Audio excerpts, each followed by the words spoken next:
What's up, y'all, and welcome back to the Lexical Podcast. I am LexDaLinguist, and we're here to talk about Black music, Black language, and a little Black culture with Black people. Welcome to the second episode of the series, I Think That's Black. Today we're going to be talking about place identity in rap music, and I'll be using the examples of Mac Miller and Wiz Khalifa to kind of illustrate this concept. So Mac Miller and Wiz Khalifa, they grew up in the same place, Pittsburgh. They both have toted that they're from Pittsburgh and they champion it. They even went to the same high school, Taylor Alderdice. In their early careers, both Mac Miller and Wiz Khalifa, when they were building their fan bases, their audience, and who they consider part of their community, they personified a lot about Pittsburgh. So in Mac Miller's case, his song names from his first album were Blue Slide Park, Frick Park Market, Party on Fifth Ave, all culminating places in Pittsburgh, at physical spaces. But when you look at the lyrics of the song, he's not necessarily talking about the physical places. He's not necessarily talking about Fifth Avenue and Frick Park Market and Blue Slide Park. He's talking about communities. He's talking about the experience. He's talking about what Pittsburgh means to him. And for him, places like Frick Park Market is where they throw out the garbage. It's where you can find anything that you would possibly need. You can even put it on his tab because he's that official and he'll take care of you if you are within his community. But if you're one of his naysayers, he basically says, fuck you, you know? So that's something that Mac Miller and arguably a lot of songwriters, but we're talking about rap specifically, talk about. They're talking about who counts in their audience, who doesn't count, and he's trying to prove himself as a type of champion of a culture. And in this case, we're talking about rap culture. Rap culture with him being a rapper and with it being engendered within a Black space, he's tapping into some principles that also come from the Black community that we hold near and dear. To segue into Wiz Khalifa's example with Black and Yellow, that song has become fully attributed to Pittsburgh.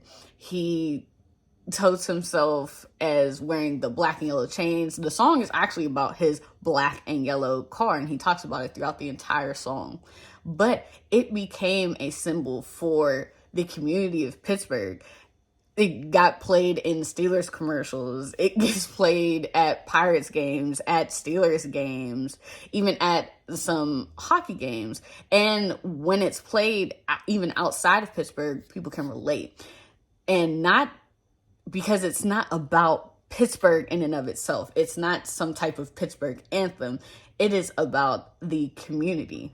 Black and Yellow became such a smash hit because it was a great community builder for Pittsburgh. That song became so popular because it was a community builder, not only for Pittsburgh, but for his fan base, Taylor Gang. He's saying when he pulled off of that lot with that black and yellow car, he was repping his town. He was repping his town, Pittsburgh. And when you see him, you saw black and yellow. When you see him, you see Pittsburgh. Because he is a community pillar in Pittsburgh.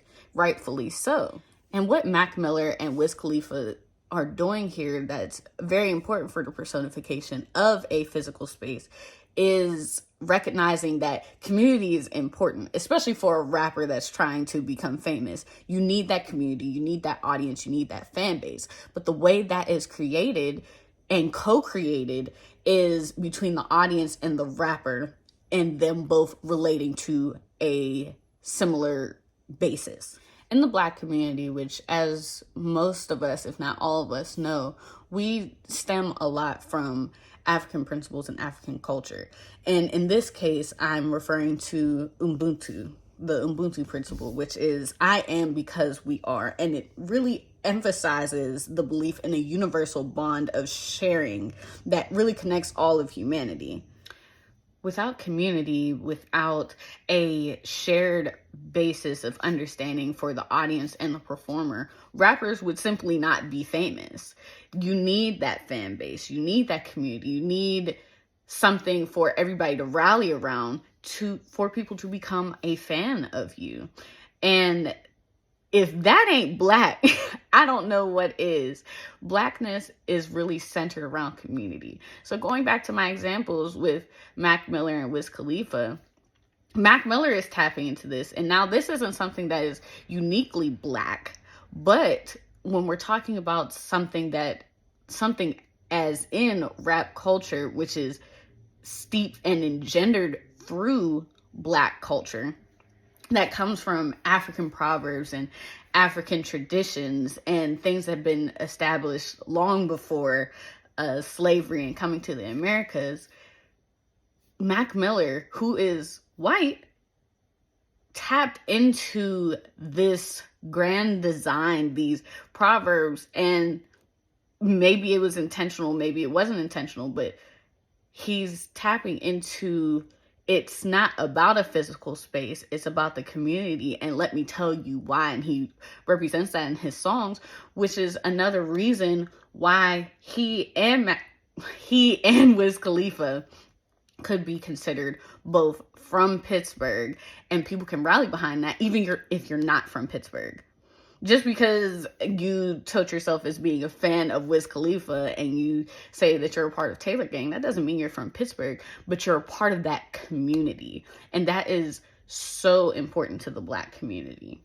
So recall that we are talking about place identity in rap music. And place identity is not necessarily referring to the geographical space, someplace you can point to, but it's referring to how a physical space can become meaningful because of how it's talked about and who's within it and what it becomes attributed as and how it gathers meaning. So place identity is exactly what Mac Miller and Wiz Khalifa are tapping into, and in doing that, they created a community that people can subscribe to, and that is so Black.